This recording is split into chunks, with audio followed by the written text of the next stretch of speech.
إن الحمد لله نحمده ونستعينه ونستغفره ونعوذ بالله من شرور أنفسنا ومن سيئات أعمالنا من يهده الله فلا مضل له ومن يضلل فلا هادي له أشهد أن لا إله إلا الله وحده لا شريك له وأشهد أن محمدا عبده ورسوله.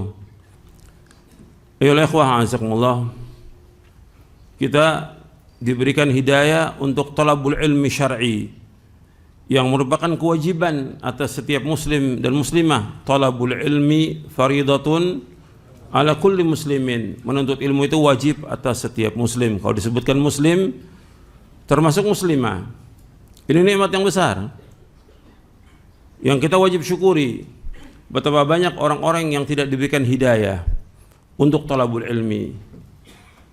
Jutaan orang tidak diberikan hidayah untuk talabul ilmi. Antum diberikan oleh Allah hidayah untuk talabul ilmi, maka gunakan kesempatan ini sebaik-baiknya untuk mendapatkan ilmu yang bermanfaat. Antum gunakan kesempatan ini untuk betul-betul menuntut ilmu, mengaji, memperhatikan apa yang disampaikan, memahami. Sebab Nabi bersabda sallallahu alaihi wasallam, ihris ala ma yanfa'uka wasta'in billah wa la ta'jaz. Berkemohon keraslah kepada apa yang bermanfaat bagi kamu. Minta tolong kepada Allah, jangan lemah. Ingat, jangan lemah, jangan malas, jangan futur. Harus semangat seorang talibul ilm. Kemudian antum berusaha untuk mengamalkan dalam kehidupan. Karena banyak orang yang ngaji tapi ilmunya tidak bermanfaat. Itu yang harus dia introspeksi. Kenapa kok tidak bermanfaat ilmunya? Sekian lama ngaji tidak ada perubahan dalam kehidupan. Coba antum perhatikan, ngaji mestinya ada perubahan. Perubahan dalam diri kita, perubahan dalam keluarga kita, perubahan dalam ibadah kita kepada Allah, perubahan dalam kita betul-betul menata hati kita untuk tunduk dan taat hanya kepada Allah, menjaga keikhlasan, ittiba kepada Rasulullah SAW. Begitu juga mengatur waktu kita. Banyak yang nuntut ilmu tidak pandai mengatur waktu. Talabul ilmi dia buang-buang waktu dengan sia-sia. Apakah dengan ngobrol, dengan main HP, dengan jalan-jalan, dengan yang lainnya. Coba antum pikirkan, antum talibul ilm mesti berbeda dengan orang awam, berbeda dengan orang umum. Waktu itu sangat berharga dan waktu itu akan ditanya oleh Allah SWT. Antum ingat bahwa Nabi SAW pernah memberikan nasihat kepada sahabat Ibnu Umar.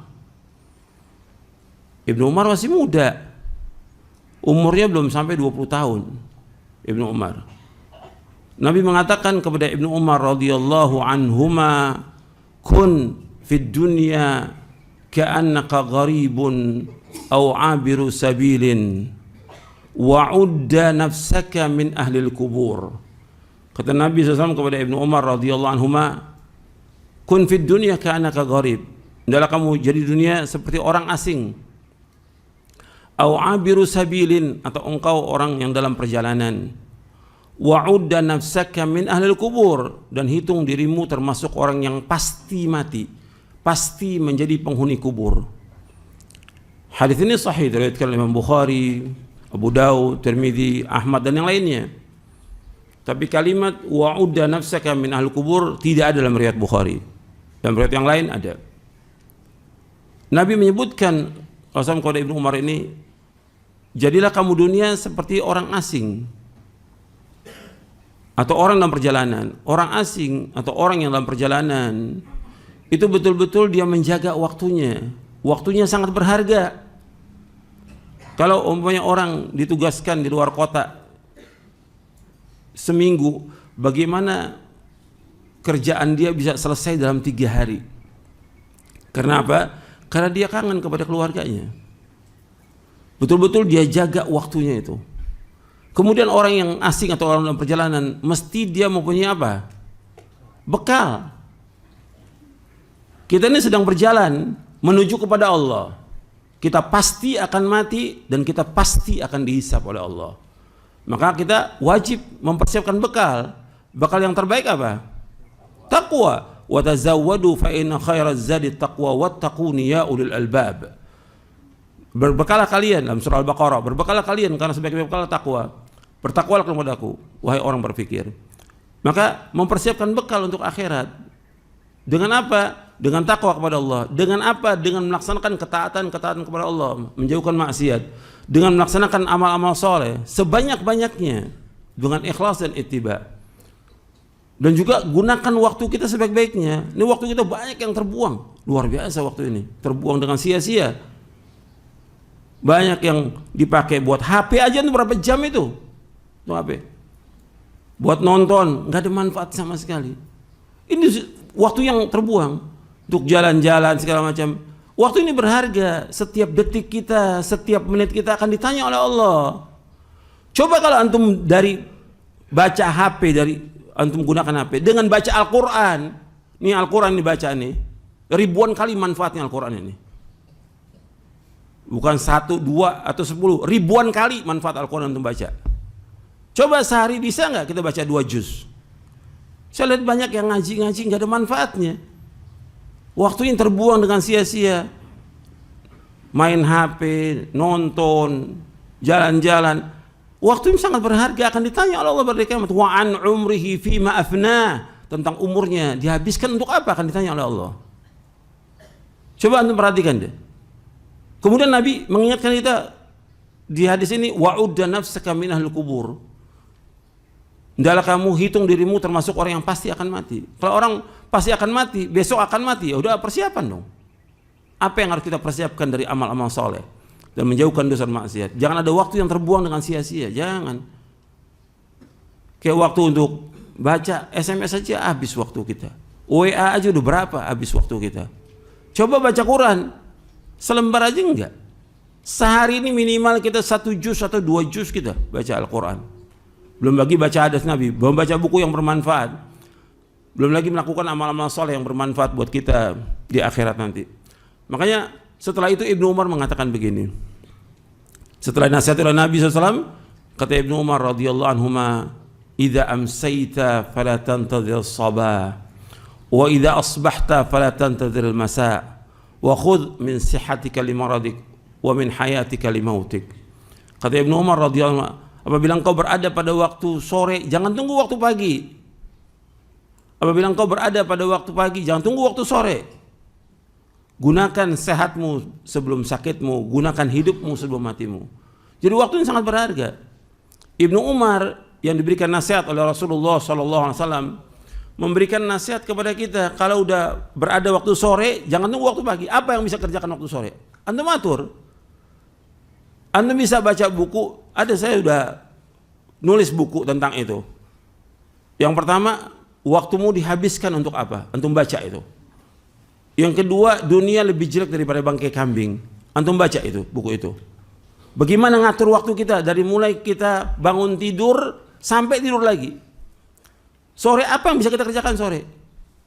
Apa jalan-jalan, ngobrol, seperti anak-anak kecil. Kalau anak kecil minta jalan sore, minta main. Kita mesti berbeda dong. Thalibul ilm. Waktu kita berharga, apa yang bisa kita baca dari kitab-kitab? Di samping zikir sore yang kita baca, apa buku yang harus kita baca? Apa yang kita tamatkan dari buku itu? Dan apa yang kita murojaah dari Al-Quran? Kemudian setelah maghrib apa yang kita baca? Baca Quran lagi pada maghrib. Pada isya apa lagi yang kita lakukan? Menjelang tidur apa lagi kita lakukan? Tengah malam kita bangun apa yang harus kita lakukan? Subuh. Begitu seorang talibul ilm, waktunya sangat berharga. Antum hisab diri antum. Hasibu anfusakum qabla an tuhasabu. Hisab diri kalian sebelum kamu dihisab oleh Allah.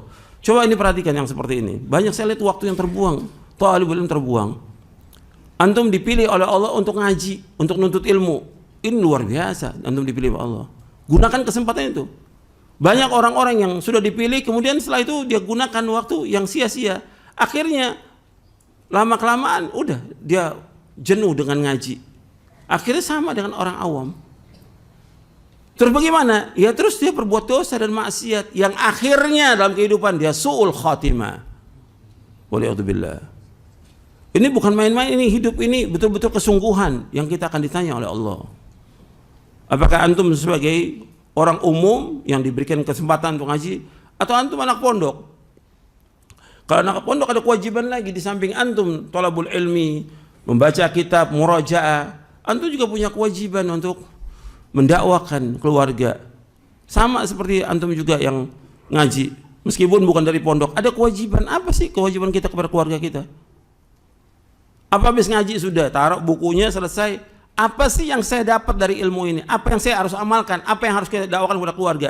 Ada kewajiban yang Allah firmankan dalam Al-Quran, ya ayyuhalladzina amanu qu anfusakum wa ahlikum nara. Wahai orang beriman, jagalah diri kamu dan keluarga kamu dari api neraka. Bagaimana menjaga mereka dari api neraka? Dengan melaksanakan perintah Allah, menjauhkan larangannya. Memberikan nasihat kepada mereka dengan nasihat takwa. Apa yang harus mereka lakukan? Terus ingatkan, baik yang wajib maupun yang sunnah.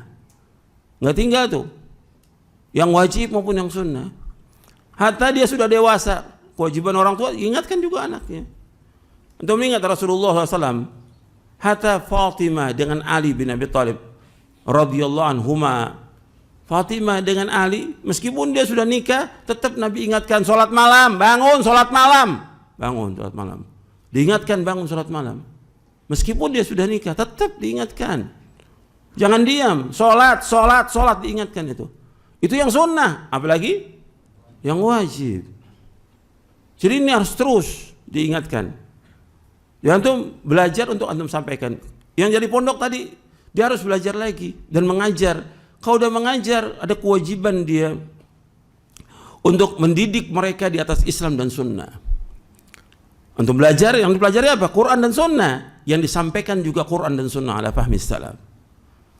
Antum dipilih oleh Allah untuk thalabul ilmi di pondok. Antum belajar bertahun-tahun, bukan setahun 2 tahun di pondok. Kalau sudah belajar di pondok, baik yang ikhwan maupun akhwat, mestinya begitu keluar dari pondok, ada hasil dari pondok itu, apa yang bermanfaat buat dia lakukan dalam kehidupan ini. Dia dipilih oleh Allah untuk masuk ke pondok. Bukan dia bisa sendiri untuk ke pondok, tidak. Tapi Allah pilih dia ke pondok. Sama seperti anak-anak yang belajar di Madinah. Dia bisa ke Madinah bukan karena kehebatan dia, tapi Allah pilih dia untuk belajar di Madinah agar dia di sana belajar agama, kemudian dia pulang mendakwahkan Islam ini, Al-Quran wa Sunnah al-Fahmi Salaf. Bukan diam dia, bukan pulang kemudian dia cari maisha. Betul, wajib cari maisha, tapi ada kewajiban dia yang Allah bebankan kepada dia untuk mendakwahkan Al-Quran wa Sunnah al-Fahmi Salaf. Itu kewajiban dia. Bukan dia kemudian dia cari sibuk dengan yang lain, sibuk dengan usaha, dengan dagang. Boleh, wajib cari maisha, dia wajib. Tapi kewajiban dia yang terbesar, Allah pilih dia belajar di Madinah untuk apa? Untuk dia pulang mendakwahkan Quran wa Sunnah ala fahmi salaf. Yang paling penting dakwakan oleh dia adalah tauhid kepada Allah, menjauhkan syirik, melaksanakan sunnah, dan menjauhkan bid'ah. Itu kewajiban dia. Dia harus bimbing umat ini. Siapa lagi yang mau bimbing? Orang awam yang sekolah di ITB, di IPB, di UI, yang orang nggak ngerti agama. Justru anak-anak pondok dan juga orang-orang yang tamatan dari Madinah, yang dari Riyadh, yang lain, dia pulang untuk mengajarkan Quran wa Sunnah ala fahmi salaf. Kewajiban dia, dan Allah akan tanya di hari kiamat nanti, apa dia belajar dan apa yang dia harus sampaikan kepada umat ini. Umat butuh ilmunya dia. Allah sebutkan dalam Al-Quran bahwa dia belajar nuntut ilmu itu sama dengan jihad, yang Allah sebutkan dalam surah At-Taubah di ayat 122. Wa ma kana al-mu'minuna liyanfiru kaffah falaula nafara min kulli firqatin minhum ta'ifatun liyatafaqahu fid din wa liyunziru qaumahum idza raja'u ilaihim la'allahum yahdharun. Allah sebutkan dalam surah At-Taubah di ayat 122. Wa ma kana al-mu'minuna liyanfiru kaffah. Tidak patut orang mukmin semuanya pergi berperang jihad. Falaula nafara min kulli firqatin minhum ta'ifatun liyatafaqahu fid din. Mesti ada dari setiap golongan, setiap kelompok orang yang belajar agama, menuntut ilmu. Artinya orang yang belajar agama, menuntut ilmu disamakan oleh Allah dengan apa? Jihad fisabilillah. Untuk apa? Untuk tafaqquh fid din, belajar agama, memahami agama Al-Quran wa Sunnah ala fahmi salaf. Setelah itu apa kewajiban dia? Apa kewajibannya? Setelah tafaqquh fid din apa? Waliyunziru qaumahum idza raja'u ilaihim la'allahum yahdharun. Agar mereka mengancam kaum mereka apabila mereka kembali, dan agar mereka berhati-hati kaumnya. Jadi kewajibannya dia, ada kewajiban. Dia belajar di pondok, dia belajar di Libya, dia belajar di Madinah, dia belajar di Yaman. Pulang ini untuk mendakwahkan Quran wa sunnah ala fahmi salaf. Itu kewajibannya dia. Terus, dan gak boleh berhenti. Siang dan malam dia dakwakan, itu kewajibannya dia. Karena Allah pilih dia untuk belajar, maka dia kewajiban. Dan ganjarannya besar, yang luar biasa. Selama dia dakwakan, selama itu dapat mengalir pahalanya. Man dalla ala khairin kafa'ili. Barang saya menunjukkan orang berkebaikan, dia akan dapat ganjaran terus. Man da'a ila hudan kana lahu minal ajri mithla ujuri man tabi'ahu min ghairi an qusa min ujurihim syai'. Kata Nabi SAW dalam hadis riwayat Muslim, barang siapa yang mengajak orang pada petunjuk, maka dia dapat ganjaran. Terus dapat ganjaran orang-orang yang mengikutinya, dan tidak kurang sedikit pun juga. Ini kewajiban. Jadi jangan ditinggalkan. Kepada yang ngaji tetap harus introspeksi, merubah, artinya kepada kebaikan. Kalau kita nggak berusaha untuk merubah, siapa lagi? Kita jadi contoh. Yang belajar di pondok juga demikian, yang belajar di Madinah juga demikian. Antum kewajiban mendakwakan Quran wa sunnah paham salah. Terjun di masyarakat, dakwakan kepada umat ini agar umat paham. Jutaan orang yang tidak paham tentang agama, jutaan. Dan itu kewajiban kita. Apa kita mau biarkan mereka dalam kegelapan, dalam zulumatul jahl, zulumatul syirik, wa zulumatul bid'ah. Mereka dalam kegelapan kebodohan, kegelapan syirik, kegelapan bid'ah. Kewajiban kita untuk memberikan cahaya kepada mereka. Dan itu tanggung jawab kita dan akan ditanya di hari kiamat nanti. Makanya perhatikan itu, bahwa ada kewajiban kita yang harus kita sampaikan. Tapi tetap sebelum kita melangkah untuk mendakwakan orang lain, kita dakwakan diri kita dulu. Dakwakan keluarga kita, ku anfusakum wa ahlikum nara. Kemudian dakwakan sanak kerabat kita, wa anzir ashiratakal aqrabin. Ancam keluarga kita yang terdekat, semua keluarga kita ancam. Dakwakan mereka agar mereka paham tentang agama ini. Karena itu kewajiban kita. Kita nggak bisa diam. Siang malam apa yang bisa kita lakukan untuk mereka? Ini kewajiban. Dan antum dapat ganjaran besar. Karena tujuan hidup kita, puncak cita-cita seorang mukmin adalah apa? Sorga. Gitu. Dan itu harus dicapai. Bagaimana caranya untuk bisa mendapatkan ini? Jadi harus, waktu itu sangat berharga. Antum gunakan kesempatan. Jangan udah nuntut ilmu masih main HP, masih buang-buang waktu, masih nonton, tengah malam masih nonton. Apa manfaatnya antum belajar? Apa manfaatnya antum belajar? Maksudnya antum baca Quran tengah malam, antum baca buku yang bermanfaat, antum bangun tengah malam, antum tahajud, antum doa kepada Allah. Manfaat. Jadi harus apa yang kita kerjakan yang bermanfaat. Jangan kita jadi orang yang tidak bermanfaat, jangan. Kata Nabi SAW, khairun nas anfa'uhum linnas, sebaik-baik manusia yang bermanfaat buat orang lain. Bukan untuk diri kita sendiri, jangan. Apa yang bermanfaat? Kita harus bermanfaat. Ilmu kita harus bermanfaat, dakwah kita bermanfaat, harta kita bermanfaat untuk umat ini. Harus bermanfaat buat umat. Enggak boleh kita ngurus diri kita sendiri. Enggak, semua orang harus bermanfaat dengan apa yang ada pada kita. Jadi kita orang yang mubarak. Wa ja'alani mubarakan aina ma kuntu. Dan Allah jadikan aku sebagai orang yang berkah di mana aku berada. Barokah dia. Di mana dia berada, manfaat hidupnya.